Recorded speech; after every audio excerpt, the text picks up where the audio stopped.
Bonjour, je m'appelle Pierre Seigna et je vais au lycée Louis Pasteur de Calgary. Je suis en seconde et je veux participer à son concours pour améliorer mes compétences liées à l'improvisation et aux présentations devant un public. Je veux aussi participer à ce concours pour améliorer mon français et mon vocabulaire.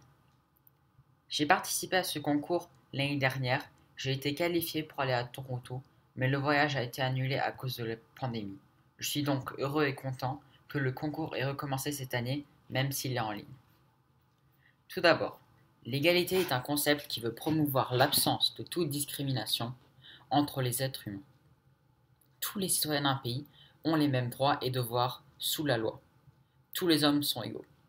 Néanmoins, l'égalité n'est pas présente partout, d'où le racisme, sexisme et autres discriminations. Ces discriminations sont basées sur des groupes de personnes, ce qui prouve qu'il y a un manque d'égalité entre les groupes sociaux. Néanmoins, il est difficile de trouver une définition précise et uniforme de la liberté. Chaque forme de liberté, juridique, géopolitique et civile, a sa propre définition, mais il manque une définition plus globale du terme. Selon moi, ce manque de définition montre que ce sujet est un sujet difficile, sensible et surtout tabou. Ensuite, la solidarité est le fait d'avoir une relation entre personnes qui entraîne une obligation morale d'assistance mutuelle. La solidarité vient main en main avec l'égalité en termes d'idéologie. En effet, ces deux promouvoir une bonne relation avec toute personne et un esprit positif.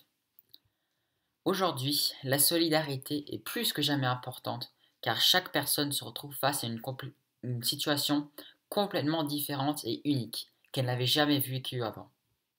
Ce sera la solidarité, l'entraide et l'égalité qui permettra un passage plus sympathique à travers cette crise. Enfin, ces deux sujets sont des sujets d'actualité et des sujets clés pour cette année. Le mouvement Black Lives Matter et la mort de George Floyd ont apporté plus d'attention sur le sujet et le changement législatif nécessaire pour permettre une meilleure application de l'égalité dans notre vie de tous les jours. Aussi, la pandémie de Covid-19 a permis aux personnes d'être plus solidaires entre eux en s'entraidant par exemple. La crise sanitaire a amené ce sujet et a forcé certaines personnes d'être solidaires.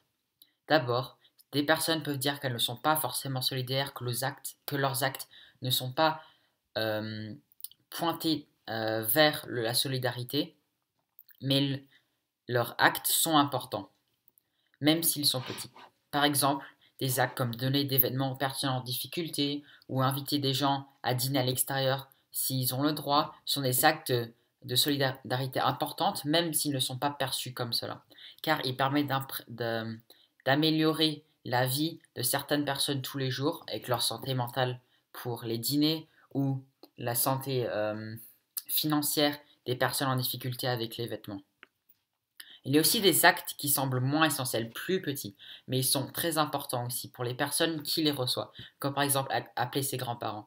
C'est quelque chose de très simple qui ne semble pas très important pour nous, mais pour les grands-parents, c'est vraiment très important pour eux qu'ils aient quelqu'un à qui parler pendant cette crise. Cela nous montre que pendant les temps récents, les gens ont commencé à se pencher vers ce sujet de la solidarité et ont commencé à y faire attention car ils sentent eux-mêmes que la solidarité est un sujet clé et un sujet important pour passer cette crise ensemble. Tous ces actes de solidarité ont apparu cette année, en tout cas parmi ceux que j'ai vus. Tous les exemples que je vais citer, c'est des exemples que j'ai vus cette année avec ma famille ou mon entourage. Ces exemples, ma famille ne les faisait pas il y a quelques jours, mais elle a commencé à y faire attention cette année et on essaye d'y participer le plus souvent possible. Merci.